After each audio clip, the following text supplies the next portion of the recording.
大家好，我是香。Bonjour à tous. Hello, my name is Xian Gu, and I'm a conference interpreter based in Vancouver, Canada. I'm currently, however, in sunny Lima to escape the rainy and gray Vancouver winter. Today, I'll be answering 4 questions that my students sent me and questions that people ask me quite often. First one, introduce yourself and talk a little bit about your career as a conference interpreter. Sure, I am a full-time practicing conference interpreter. I work both in RSI and in person. In addition to being a full-time interpreter, I also teach at the Glendon MCI program, my alma mater.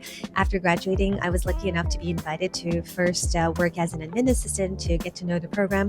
And then one time I filled in for a teacher and eventually took on more and more teaching responsibilities. And currently I teach a course on professionalism, the marketing essentially, something that I thought was lacking. And I also teach a couple courses in both year 1 and year 2. I'm a member of AIC, the only international association for conference interpreters, and also a Government of Canada accredited interpreter for English, French, and Mandarin.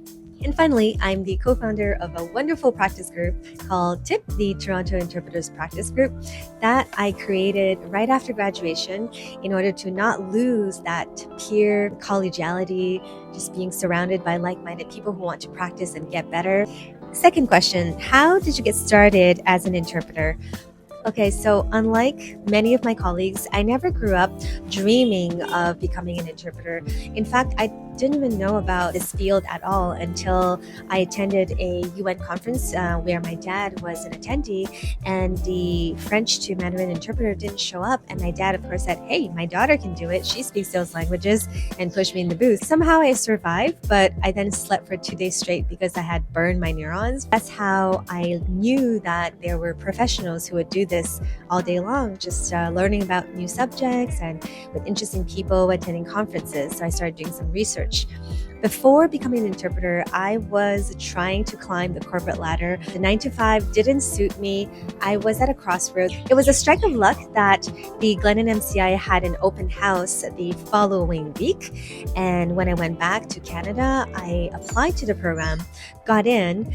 But my main motivation was because the first year of the program was going to be online, and I had always wanted to be in Paris. So I moved myself to Paris. I was extremely wide-eyed. Without Glendon, I couldn't have become an interpreter. In fact, I had very low expectations for myself.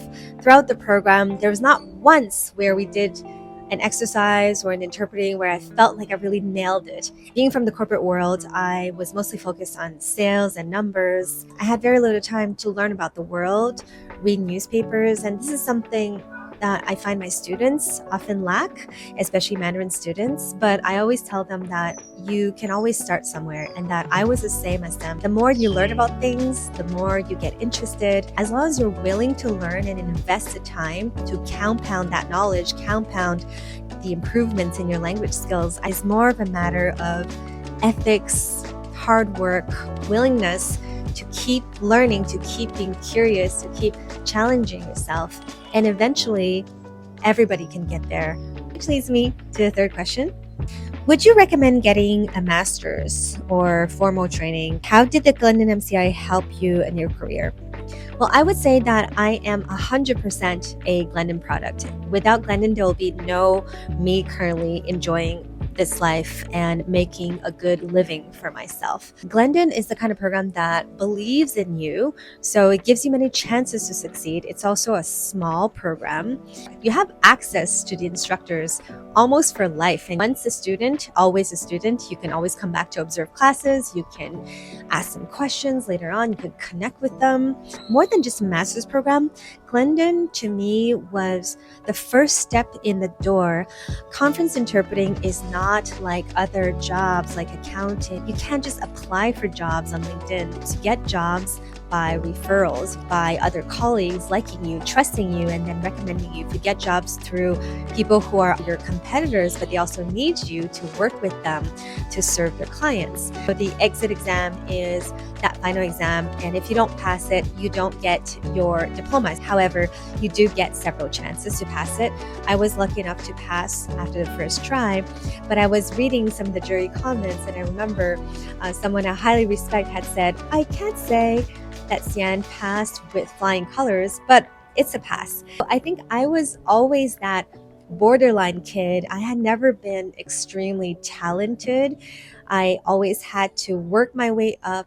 And things were never easy for me. Nobody would look at me and say, hey, she is the talented superstar interpreter. I felt like it was an uphill battle every step of the way. But because I'm a hard worker, I don't give up easily. I decide to do things one step at a time, little by little. Now, fast forward to 8 years after the program, I have a full-fledged conference interpreting career.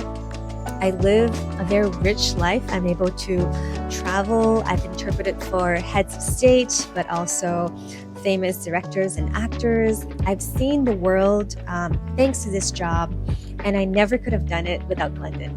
And here I'd like to talk about the intensives, which we're trying to do a fundraiser for. In Canada, we are a little bit more isolated from the core of conference interpreting, so our resource pools is also smaller, and as a result, we fly in instructors. Our local trainers and teachers are fantastic, and we are here to ensure the day in and day out training of our students. But I believe it's this diversity of thought, diversity of training methods, diversity of geographical markets, and diversity of experience that you get by learning from intensive teachers that make the program truly special. We have interpreters who work for the International Court of Justice, for the European Commission, European Parliament, Chinese markets, Taiwanese markets, Singaporean markets, North American markets, Brazil, and Portugal. For such a small program, you get almost one-on-one feedback and attention every single class. It's such a hidden gem because people don't know that you can have these extremely experienced and high caliber interpreters and trainers essentially on tap. Last question. The sun is setting. I have to speak fast. What's your teaching style?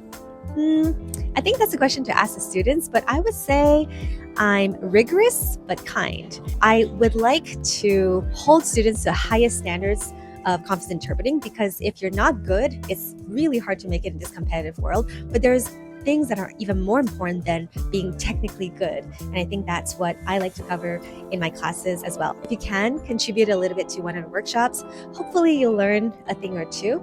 I really want the students this year and future students to access the same level of high quality, high caliber instruction that I received almost 8 years ago that gave me essentially the life that I have.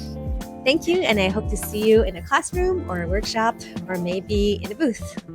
Bye!